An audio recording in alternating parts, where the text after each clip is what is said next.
Happy Friday with another show with Melissa Rohlfs. We are here to talk about sugar craving. I know a lot of people have these questions. They can't resist eating sugar. So let's get into it and have a great talk with Melissa. If you have any question, please join us.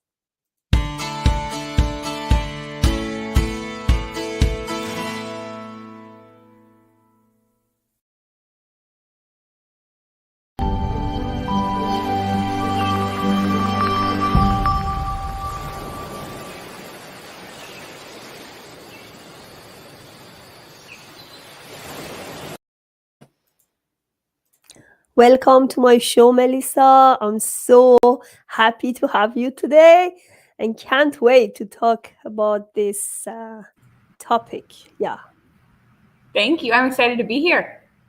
yeah.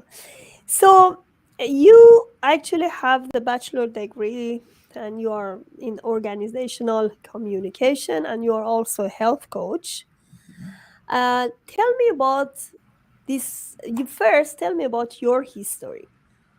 What was your background and why are you so interested to help people with sugar craving?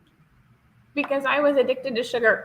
That's why. And I found freedom, and I want other people to know that it's possible. And my story started when I was a little girl. I remember being 8 and hiding cookies and candy and just sugary treats in my room. And it was kind of a way for me to cope with some things that were happening in life that I didn't know how to control.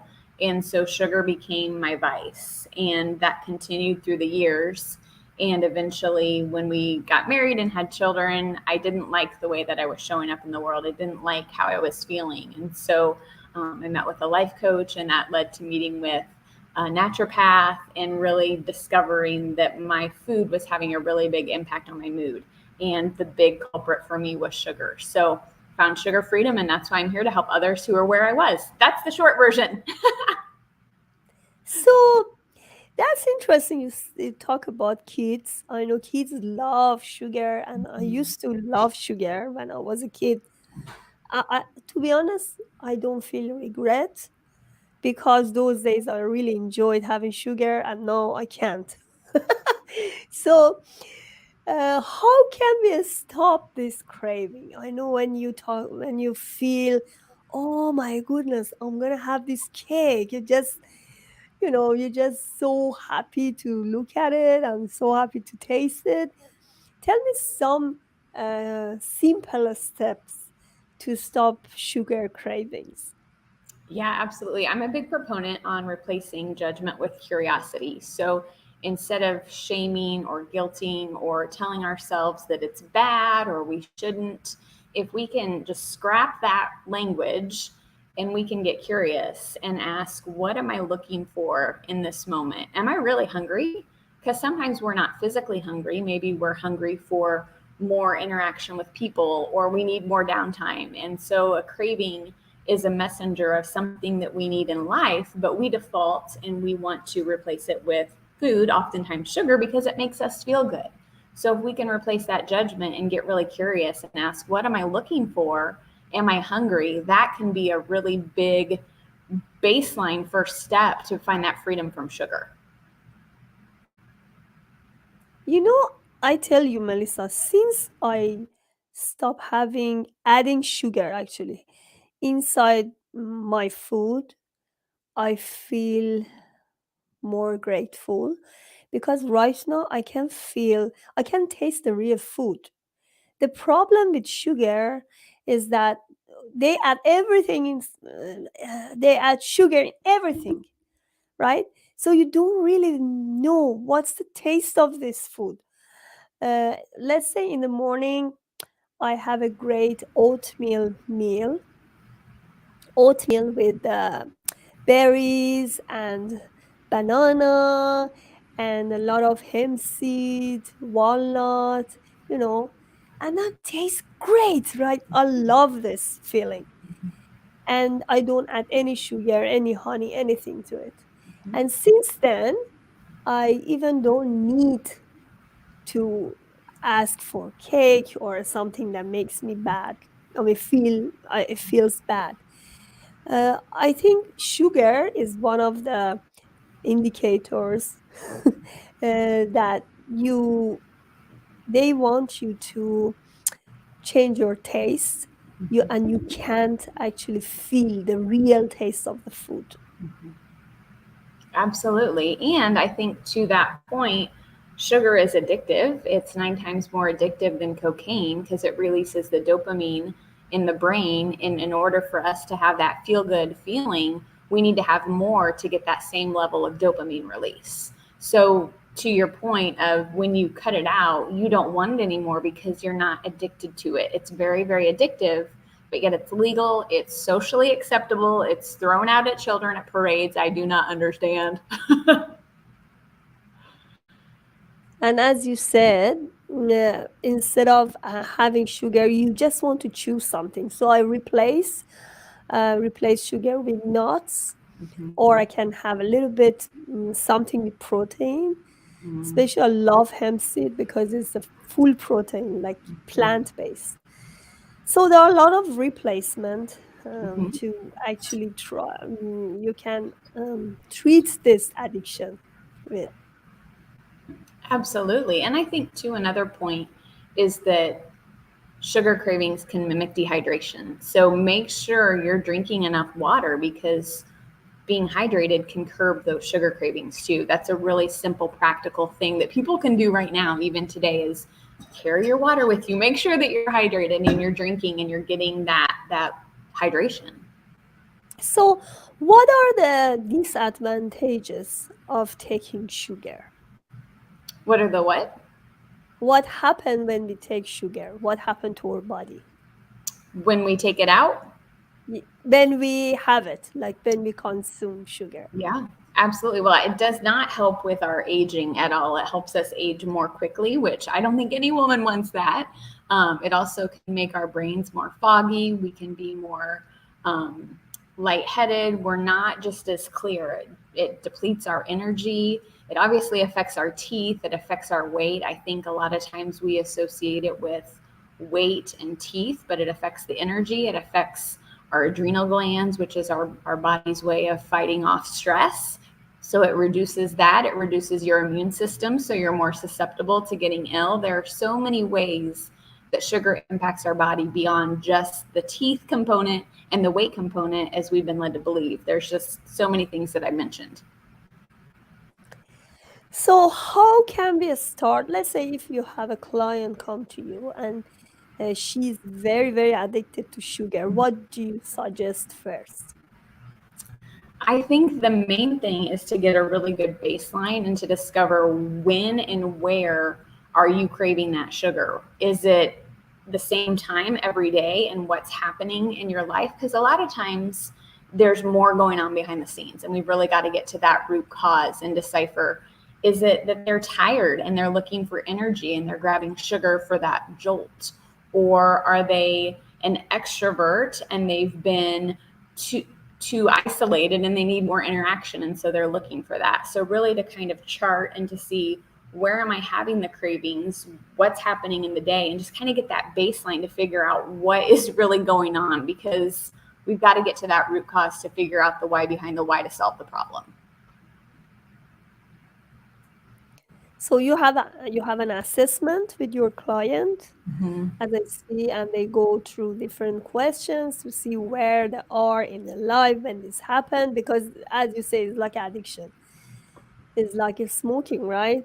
When Mm-hmm. you feel you want to have a smoke, like cigarette, you have to see when exactly when does it happen. Because I Mm-hmm. know a lot of people get anxious, or they're worried about something. They just want to be engaged with something, involve themselves with something, then they can forget about it. Mm-hmm. It's like a fight and flight mode. Yes. Absolutely. All right. What do you want to add to this session? What kind of recommendation do you want to have for my audience Yeah, to feel healthier and feel much better? I think to your point earlier, I think a lot of times sugar is in a lot of places that we may not suspect it, one of them being ketchup. So if you can just take the time to look at the ingredients on the label and see where sugar is showing up, there are, I believe it's over 70 names for sugar on food. So it's not going to be just sugar. It'll show up as things like high fructose corn syrup and tapioca syrup and brown rice syrup. So just be aware of the names of sugar and where it's hiding, because I think that's another really important baseline, is to know where is the sugar coming in. Because a lot of people will say, I eat healthy, I don't eat a lot of sugar. And that might be the case. Maybe they're not eating the cookies and the ice cream and the candies, but sugar could be sneaking in other areas. Coffee drinks is another really big one, especially those, foo drinks with all the stuff. Those are loaded with sugar. So just really be mindful and understand how to read the label and where the sugar could be sneaking in and sabotaging you. Do you believe in gluten-free diet? I do, because we are gluten intolerant. We've gone through the testing, and we all showed up as having a sensitivity to gluten. So we are gluten free. And I do feel like there has been a marked difference when we had gluten versus when we didn't, not only for myself, but for my kids as well. So I do believe in it just because of our own experience. How can we encourage our kids and not have sugars and like candies? It's so difficult. Like for me, it's so difficult. Tell me how. How can I do it? Yes, and it's a great point. My son is at a basketball camp this week, and he won the championship yesterday. And his prize was a Gatorade with the sugar and the red dye and all the stuff that we don't eat in our home, and an ice cream gift shop gift card. And so I loved his approach. He's 11.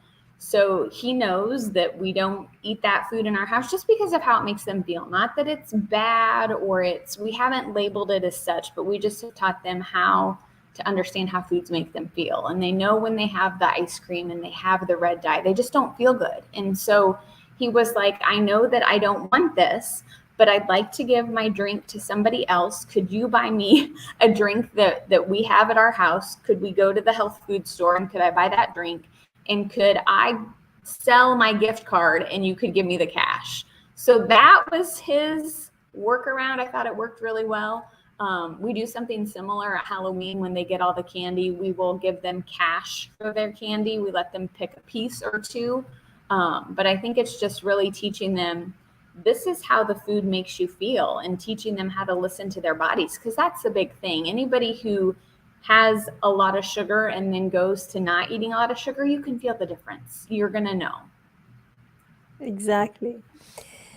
Um, all right. Tell me about some recipes that you can replace with candies or cakes at home to make for your kids. I'm curious myself because I'm gonna train my baby to have better healthy life. Yeah, absolutely. We do have you heard of nice cream? It's ice cream made from frozen bananas. Have you heard of this? No, that's interesting. No, tell me about that. So you freeze the bananas and then you blend them, and you can add some almond milk or the milk of your choice. And then the frozen banana texture and the milk kind of creates this creamy texture. So you have what is like ice cream. So that's a really good thing to do. We'll do a lot of those protein balls where there's a protein powder and a nut butter. And I'm trying to think what else is in the recipe. But you make these little protein balls and you roll them up, and they're really good. They're sweet. We like them, and they don't have the sugar and all the stuff in them. So those are kind of two of our go-tos. The protein bars, you add nuts inside, plus. We don't. You So could. You absolutely could. yeah, tell me about that. Well, one of them actually. Yeah, we just use like a protein powder and then almond Oh, milk, protein and then powder. coconut. Unsweetened coconut is really good, and it looks really pretty on top. Maybe some cocoa powder. There's a bunch of different recipes, and I think they're in that guide as well. So look at that. So you have a free guide how to kick sugar cravings to curb here. Yes, So ma'am. tell me about this. Tell me about this guide. What do you have there, and what do you suggest? Yeah, it's just a free guide on how to kick sugar cravings. It talks about that awareness and some things that you can do to start to find that sugar freedom. There's some recipes in there because I know a lot of times when we take something out of our diet or our routine, there's a void. And when there's a void, we want to fill it. So if we can maybe take out some of the things that were more sugary and not as healthy and replace them with healthy things, we're not as likely to miss or think about or obsess over what we're missing out on. So I'm all about like simple swaps. So there's some simple swaps of treats in that guide as well. Um, how do you consume bread?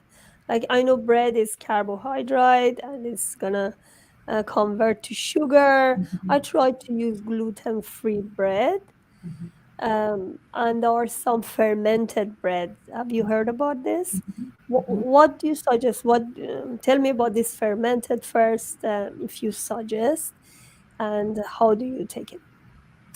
We don't do a lot of bread in our house. We do the gluten free bread. Our son is probably the biggest proponent of bread. I don't do a lot of it. I prefer like rice or sweet potatoes, oatmeal, quinoa. Those work a little bit better for me than the breads. But we do a gluten free bread. I don't know a lot about the fermented bread. I've heard of it, but I haven't researched it, haven't tried it. But we do a gluten free, clean bread, as clean as it can be. That is. Sorry. You also talk about self-confidence, and tell me how we can increase our self-confidence by reducing sugar intake. I think there's a huge correlation in confidence and understanding your body and how it works and what works best for you. And when you understand the foods that give you energy versus the foods that take away your energy, sugar being one of them, and you feel more confident in who you are and how to listen to your body and to really trust yourself, that's where the confidence is. It's not from being a certain size or looking a certain way, but it's about knowing who you are and really standing in that power and being like, this is who I am, and being okay with that. I think that's confidence. And that's not from any diet, but I think it's in learning to listen to your body and understanding yourself, because one of our greatest relationships is with ourselves, and we don't really talk about that. Give me one good testimonial from your client Mm. and how this um, removing sugar help them, let's say, reduce weight or help them to have more self-confidence. Yeah, the thing is, it's not really the sugar, right? Like the sugar is usually the coping mechanism or the indicator of something bigger going on. And so I had a client named Michelle that I worked with, and um, I remember we were probably 7 weeks into the 12-week program that I have called Finding Freedom. And she was a chronic stress eater, and donuts were her go to.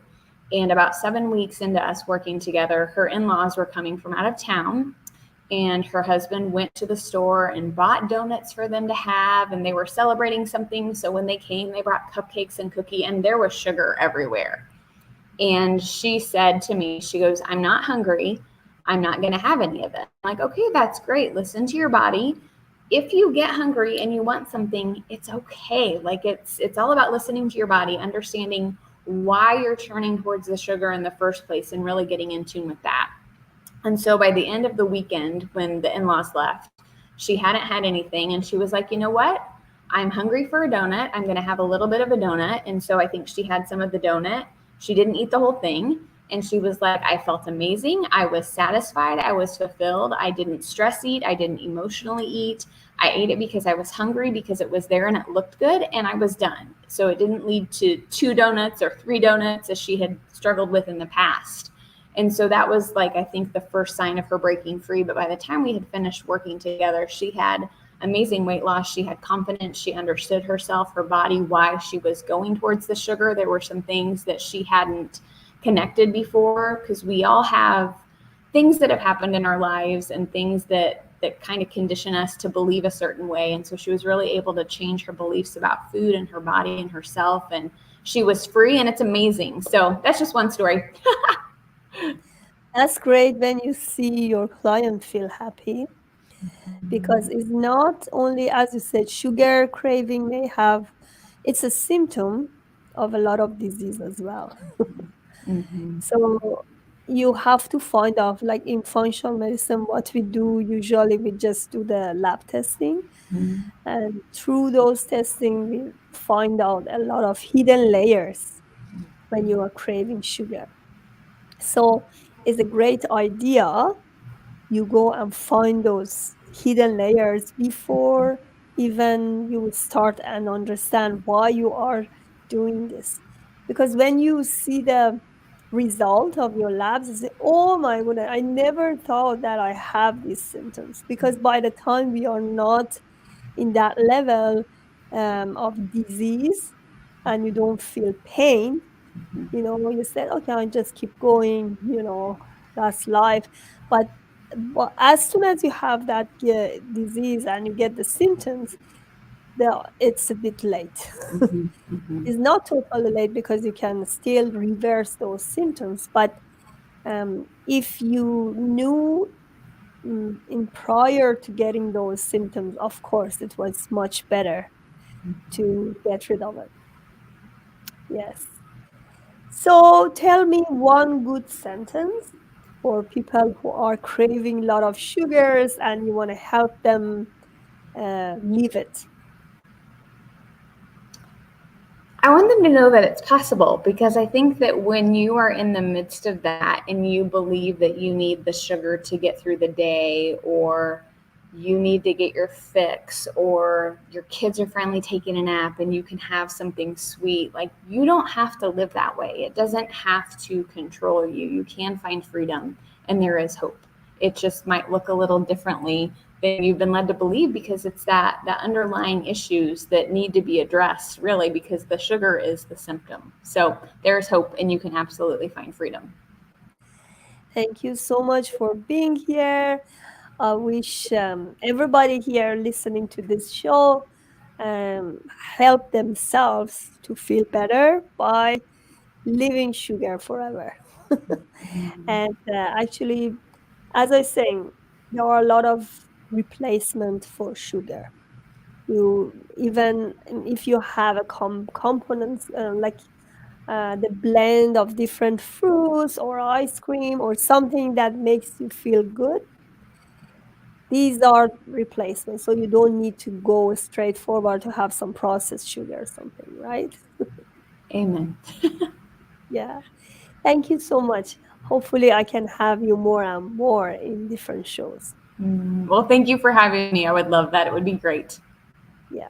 Thanks. Please subscribe to Pontoc Transition channel and order my book, The Gap, in Amazon. Thank you.